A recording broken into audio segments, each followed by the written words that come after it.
Salut tout le monde, c'est Guillaume, on se retrouve aujourd'hui pour une nouvelle vidéo dans l'univers geek. Et aujourd'hui on va parler d'Assassin's Creed Mirage que j'ai enfin terminé.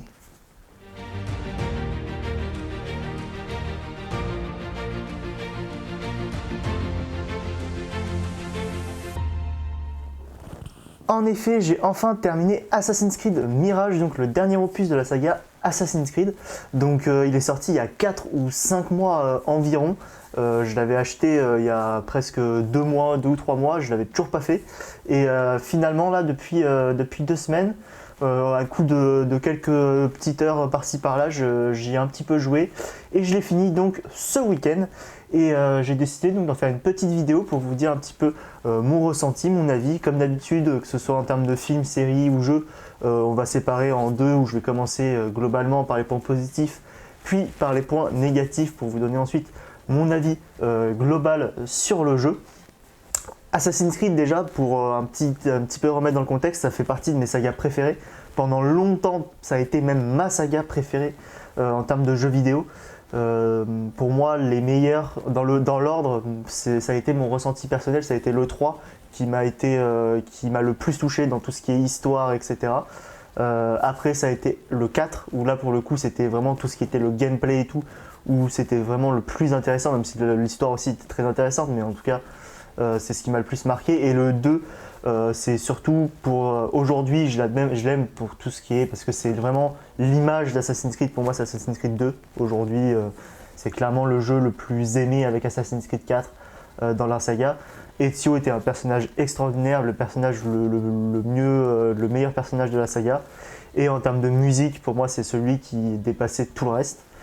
Mais du coup, Assassin's Creed Mirage est arrivé fin d'année dernière et a donc offert aux joueurs une opportunité de revenir un petit peu à l'essence d'Assassin's Creed, aux bases d'Assassin's Creed, parce que c'est vrai qu'après Origins, Odyssey et Valhalla, qui ont pris vraiment une tournure totalement différente dans la saga, ça a fait du bien, je vais pas vous mentir, de revenir sur une base qu'on connaît un peu plus. Moi, les 3 derniers, c'est vrai que je les ai trouvés ok, je les ai trouvés bien. Mais parfois déjà trop long. Moi je suis pas très fan des jeux solo comme ça avec des histoires qui durent 40-50 heures. Moi au bout d'un moment j'en peux plus. Trop long, parfois trop vide, surtout pour Valhalla, je trouve que le monde est très vide. Enfin voilà, bref, il y avait plein de choses qui faisaient que pour moi ça reste des bons jeux, ou des jeux corrects, mais on s'éloignait un peu trop de l'essence d'Assassin's Creed. Et là, je trouve effectivement que c'est vraiment bien réussi ce retour aux sources. Déjà en termes de gameplay, ça a été un bon point positif pour moi, où j'ai vraiment ressenti un peu ces sensations de gameplay à l'ancienne, que ce soit dans le parcours, où on retrouve vraiment un petit peu tout ce qu'on connaissait dans les précédents Assassin's Creed jusqu'à à peu près Unity et Syndicate à peu près. Et en ajoutant toujours quelques petites choses en plus, quelques petits mouvements en plus, quelques petits éléments de décor qui permettent de se déplacer un petit peu plus, encore un petit peu. Et j'ai trouvé que ça a été plutôt bien réalisé, que ce soit techniquement, dans les animations, dans le ressenti par rapport aux joueurs, etc. Je trouve que ce retour à l'ancienne en termes de déplacement, d'exploration, a été plutôt réussi. En termes de combat, je trouve que c'est un petit peu moins bien réussi. Les combats restent plaisants, mais pas extraordinaires non plus. Je trouve qu'ils ont vraiment mis l'accent sur tout ce qui est plutôt discrétion et exploration, parcours, plus que pour le système de combat, revenir vraiment à ce qui se faisait avant. Mais en tout cas, là-dessus, j'y reviendrai un peu plus tard. En autre point positif, c'est tout ce qui est ambiance. J'ai énormément aimé l'ambiance. Je pense que c'est la meilleure ambiance depuis un moment qu'on a eu depuis Unity pour moi, qui avait certes beaucoup de points négatifs, mais quand même pas mal de points positifs en termes d'ambiance, visuellement, etc. Bref, je trouve que là, c'est vraiment, vraiment intéressant en termes d'ambiance, en termes de couleurs. C'est un monde, je trouve, très coloré. Bagdad, c'est très, très coloré. Rien que nos fumigènes à nous, déjà, elles sont rouges, etc. Je trouve que c'est très visuel, c'est très joli. Et que ce soit, d'ailleurs, j'ai testé un petit peu les deux, le mode performance ou le mode qualité. Je trouve que les deux rendent vraiment très bien. Moi, je joue principalement en mode qualité. Parce que le 30 fps ne me dérange pas quand je joue pas trop au mode performance. Effectivement, si j'avais joué au mode performance longtemps, 1 heure et demie, 2 heures. Ça aurait été très compliqué derrière de revenir au mode qualité. Et voilà, j'ai testé un petit peu le mode performance, avec une petite heure. Et après, j'ai quand même fait tout le reste du jeu en mode qualité pour avoir les meilleurs visuels sans pour autant que les 30 FPS me gênent énormément dans ce type de jeu. Et honnêtement, visuellement, c'est très réussi. En termes sonores, je trouve que c'est très réussi, que ce soit tout ce qui est bruitage de parcours, d'assassinat, de combat, etc. Ça c'est très bien réalisé aussi. Mais surtout en termes de musique, on a aussi des reprises des musiques, des anciennes musiques d'Assassin's Creed, notamment la Ezio Collection, la Ezio Family, pardon, où on a une reprise pour ce Assassin's Creed là. Et on a des musiques aussi un peu plus uniques et spécifiques pour ce jeu-là qui ont capté, je trouve bien, l'essence de la culture de Bagdad, etc. Mais aussi l'essence de la saga Assassin's Creed qui ont fait un bon combo pour donner vraiment des musiques qui nous prennent bien et qui franchement, nous plongent vraiment dans la ville de Bagdad et qui nous plongent vraiment, je trouve, dans le jeu. Donc là-dessus, c'est un truc qui m'a énormément plu aussi. Autre point positif que je m'étais un petit peu mis de côté, c'était l'évolution globale dans le jeu, que ce soit dans l'histoire. L'histoire est très intéressante à suivre, j'y reviendrai aussi un peu plus précisément après, mais surtout dans l'évolution de Basim, dans l'évolution du personnage, qu'on le trouve au début un petit peu seul, un voleur des rues, etc., qui finalement se laisse un petit peu guider et sauver par ceux qu'on ne voit pas l'ordre des anciens, justement non. Mais du coup, on sent vraiment aussi son conflit intérieur tout au long, qui évolue tout au long de l'histoire. On sent qu'il doit combattre contre ces démons, mais vraiment littéralement. Et j'ai trouvé ça vraiment intéressant. Chaque interaction avec les personnages secondaires, etc., vraiment joue et influence sa perception des choses, influence vraiment justement son conflit intérieur. Et j'ai trouvé ça quand même super intéressant à suivre. Donc là-dessus, je trouve que le jeu a fait vraiment un bon boulot. Et aussi en termes de gameplay, en termes d'outils différents, il y avait pas mal d'outils différents, je crois qu'il y en a 6 vraiment des petits pièges, des petits outils, etc. Là, il y a le lancer de couteau, le classique, il y a la Serbacane qui fait son retour, je ne sais plus si elle avait été là depuis Assassin's Creed 4 et Assassin's Creed Rogue, mais en tout si peut-être sur l'un des 3 derniers, je ne sais plus. Mais en tout cas, voilà, la Serbacane qui est de retour, on a du coup les bombes fumigènes rouges qui sont je trouve très stylées visuellement et tout. On a les pièges qui sont aussi pas très utilisés quand je regardais un petit peu les gameplays, etc. Quand je regarde des gens y jouer, mais je trouve que c'est vraiment utile en vrai. Si on veut s'amuser un peu à attirer des gardes, etc., vraiment tenter des embuscades et tout, je trouve que c'est vraiment intéressant. Voilà, on a plein d'outils qu'on débloque au fur et à mesure, qui sont quand même assez intéressantes. On a plusieurs tenues, on a plusieurs épées, types d'épées et dagues, même si la personnalisation reste très limitée, honnêtement. J'ai été un petit peu déçu là-dessus, c'est quand même un point positif et négatif. Positif sur tout ce qui est outils, variété de gameplay pour les utiliser, etc. Mais surtout dans la personnalisation, vraiment assez léger le jeu finalement, où on a quelques tenues, mais finalement on en débloque déjà beaucoup par les coffres, explorer les coffres dans les missions, et tout. C'est un peu dommage, je trouve. On peut modifier un peu les couleurs, mais on n'a pas une vraie personnalisation de la tenue. Je trouve que la meilleure personnalisation de tenue qu'on ait eue, c'était sur Assassin's Creed Unity. Je kiffais la personnalisation de la tenue des assassins, et je suis vraiment dégoûté qu'elle ait disparu, cette personnalisation-là. Aujourd'hui, voilà, on a vraiment une tenue globale, on change la couleur sur Mirage, et puis voilà, c'est à peu près tout. Ce qu'on avait dans Assassin's Creed 3, etc., dans les vieux. Donc c'est quand même un retour aux sources aussi, mais un petit peu déçu du coup quand même de ce côté-là. J'aurais préféré un peu plus de personnalisation quand même. Finalement, voilà, je vais pas énormément changer de tenue pendant mon aventure. Pareil pour les armes, finalement, on ne change pas vraiment d'armes pendant l'aventure non plus. On n'a pas le choix de changer d'arme, on a l'épée et la dague. Contrairement aux anciens jeux, on n'a pas le choix d'avoir une épée, 2 épées, ou que dans Assassin's Creed 3, on pouvait ramasser des armes, au moins des baïonnettes, ou on pouvait avoir une hache, il y avait un tomahawk. Enfin voilà, il y avait plein de choses. Là, vraiment, on a une épée, une dague, et les lames secrètes pour les éliminations secrètes, et c'est tout. Donc un petit peu déçu quand même là-dessus.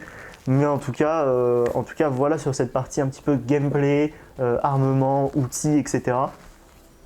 Ce que j'ai bien aimé aussi du côté des points positifs, c'est bien évidemment tout ce qui est découverte du monde de Bagdad. L'histoire, ça a été toujours une masterclass sur tous les jeux Assassin's Creed. C'est qu'il y a plein de secrets sur la map, plein de choses à découvrir, plein de sites historiques à découvrir, de récits historiques à découvrir, de choses à apprendre sur tout le monde qui nous entoure. Et ça, c'est vraiment un très gros point positif si vraiment on peut s'y plonger. Je ne les ai pas tous découverts encore, mais en tout cas, j'ai pris un plaisir à les découvrir déjà et je continuerai à jouer un peu à Assassin's Creed Mirage après cette vidéo. Mais clairement, un vrai plaisir en tout cas de ce côté-là. Et dernier point positif, un petit peu en termes de choix dans les missions, c'est quand on doit assassiner un des chefs, en tout cas des hauts lieutenants ou des chefs de l'ordre des anciens. On a souvent pas mal d'opportunités différentes d'aborder la mission, soit grâce à l'aide d'un infiltré qu'il y a dans la base, soit parce qu'il y a des trous dans les murailles, soit par une diversion qu'on peut demander aux rebelles, ou soit par un sous-sol qui mène là-bas, où on doit voler une clé pour y aller. Je trouve qu'il y a pas mal de moyens différents d'aborder une seule mission, et j'ai trouvé ça plutôt intéressant qu'on nous donne le choix, différents choix pour aborder les missions. C'était pas forcément proposé dans les précédents Assassin's Creed, donc c'est plutôt un bon point là-dessus. En termes de points positifs, je pense que c'est à peu près tout. J'ai résumé globalement les points positifs du jeu. En termes de points négatifs, donc comme je l'ai dit, la personnalisation, on va pas revenir dessus. L'animation aussi est parfois un petit peu à la rue, surtout en termes de finish pendant les combats, où on voit pas mal de moments où l'épée passe carrément à travers le personnage, où il est décalé, où les animations sont un petit peu brouillonnes, je trouve. C'est un petit peu dommage, ça sort un petit peu de l'immersion en combat. Je trouve ça un peu vraiment dommage. C'est vraiment le truc qui m'a fait un petit peu tilter, qui m'a un peu déçu en termes d'animation, etc. Après, bien évidemment, ça reste Assassin's Creed, surtout à l'ancienne. Le personnage, des fois, ne va pas exactement là où on veut qu'il aille. Mais ça, on connaît, les fans d'Assassin's Creed, ça existe depuis des années sur tous les jeux Assassin's Creed. Mais bon, bref, c'est pas forcément un gros point négatif non plus, mais c'est un peu énervant parfois. En termes aussi de points négatifs, j'ai abordé le fait de pouvoir aborder une mission différemment, mais je trouve quand même les missions très répétitives sur ce jeu, encore plus que sur les précédents et les anciens, je trouve. Au final, le jeu est quand même assez entre guillemets vide à ce niveau-là. C'est un jeu très court qui dure 10 heures. Ça ne me dérange pas forcément là-dessus, surtout qu'il ne valait pas très cher. Mais dans un jeu de 10 heures, réussir à être très répétitif comme ça, c'est quand même dommage, je trouve. Au final, on fait toujours un petit peu la même chose dans l'histoire. On va dans une nouvelle zone, on discute avec le chef de la zone, voilà, il nous donne des missions, voilà, on enquête un petit peu et on va tuer finalement le chef de la zone. Voilà, c'est toujours un petit peu la même chose et le chef de la zone, il est dans une base où justement là il y a plusieurs opportunités pour aller l'assassiner. C'est un petit peu dommage parce que c'est vraiment toujours le même système, c'est toujours la même chose et j'ai trouvé ça un peu déception quand même sur ce point-là qui voilà, motive pas forcément au bout d'un moment. Quand c'est la 4e fois qu'on te demande de faire la même chose, un petit peu chiant. Autre point que je peux aborder, bien évidemment, c'est l'IA. Ça, pareil, hein, l'IA d'Assassin's Creed, ça a toujours été catastrophique, notamment en infiltration, où les IA sont complètement aveugles. On peut passer devant eux, si tuer un mec, se recacher. Oh bah, qu'est-ce qui s'est passé? Un mec est mort, j'ai vu quelqu'un le tuer, mais bah, qu'est-ce qui s'est passé? Enfin bref, voilà, l'IA d'Assassin's Creed de toute manière n'a jamais été vraiment une référence à ce niveau-là. Et dernier point aussi rapide que je voulais aborder, c'est la diversité des adversaires qu'on va affronter. Finalement, il y a ceux avec les épées, ceux avec les lances, ceux avec les arcs, qui ont une épée aussi, et trois gros ennemis avec une massue, une lance, et avec une double épée, je crois, ou pas. Ah non, il y a celui avec le lance-flamme, pardon, aussi. Non, bon, en fait, c'est même pas que il n'y a pas de variété, finalement, comme j'ai dit, il y en a 7-8 ennemis qui tournent en boucle, ce qui n'est pas non plus énorme, hein, déjà. Mais bon, sur un jeu de 10 heures, à la limite, pourquoi pas, mais surtout que vraiment, on combat toujours les mêmes, quoi. Finalement, ceux au lance-flamme, je les ai croisés 3 fois, peut-être, dans l'émission. J'en ai combattu 2 ou 3. Et finalement, je combats pratiquement que des mecs avec des épées et des lances et les gros avec la massue, quoi. C'est à peu près tout. Et c'est un peu dommage aussi là-dessus. Mais en tout cas, voilà pour moi les gros points positifs du jeu et les gros points négatifs du jeu, sans gros spoil majeur non plus. Même si le jeu est sorti il y a quelques temps, je voulais pas non plus raconter vraiment toute l'histoire en détail. Mais moi j'ai bien aimé le personnage de Basim, que j'avais pas du tout aimé dans Assassin's Creed Valhalla. Donc pour le coup le jeu a bien marché là-dessus. Nihal que j'ai plutôt bien apprécié aussi, mais sans plus, surtout vu la fin. Voilà, mais même avant la fin, je l'aimais pas spécialement, mais vu la fin du coup, là ça m'a fait aimer un petit peu plus le personnage parce que on apprend quand même certaines choses. Roshan finalement, je l'aimais plutôt bien aussi, bien au début, un peu moins à la fin. Finalement un peu déçu aussi de la manière dont se termine l'histoire pour elle, qui est un petit peu rapide. J'aurais bien aimé une dernière conversation avec Basim. Mais peut-être qu'il y en a un peu plus tard dans l'histoire sur un 100%, j'en sais rien, je sais pas. Je sais qu'il n'y a pas de quête secondaire scénarisée aussi, mais ça, à la limite, pour un jeu comme ça, à l'ancienne déjà, Assassin's Creed, il n'y en avait pas énormément, donc voilà. Donc globalement, j'ai trouvé que c'était un bon jeu, bien réussi pour ce qu'il voulait faire sur le retour aux sources, qui vaut son prix. Il est sorti à 50 €. Franchement, c'est pas déconnant, hein, ils auraient pu sortir à 80 balles. Comme certains peuvent le faire. Et finalement, non, j'ai bien apprécié mon expérience de jeu, j'ai bien apprécié l'histoire qui reste, comme j'ai dit, parfois classique, parfois répétitive, mais qui m'a bien pris de par son ambiance, de par l'évolution des personnages, etc. Donc non, moi j'ai plutôt bien aimé le jeu. Je pense que c'est le meilleur Assassin's Creed, en tout cas celui que j'ai préféré depuis pas mal d'années. Vous pouvez me dire vous aussi en commentaire ce que vous avez pensé du jeu. Est-ce que vous avez bien aimé, pas aimé? Est-ce que vous avez préféré plutôt les RPG, les 3 précédents? Est-ce que vous avez bien aimé ce retour aux sources? Vous pouvez aussi me suivre sur Twitter, le lien dans la description. Vous pouvez mettre un pouce bleu et vous abonner. Et nous on se retrouve dans la semaine peut-être, ou alors dimanche prochain.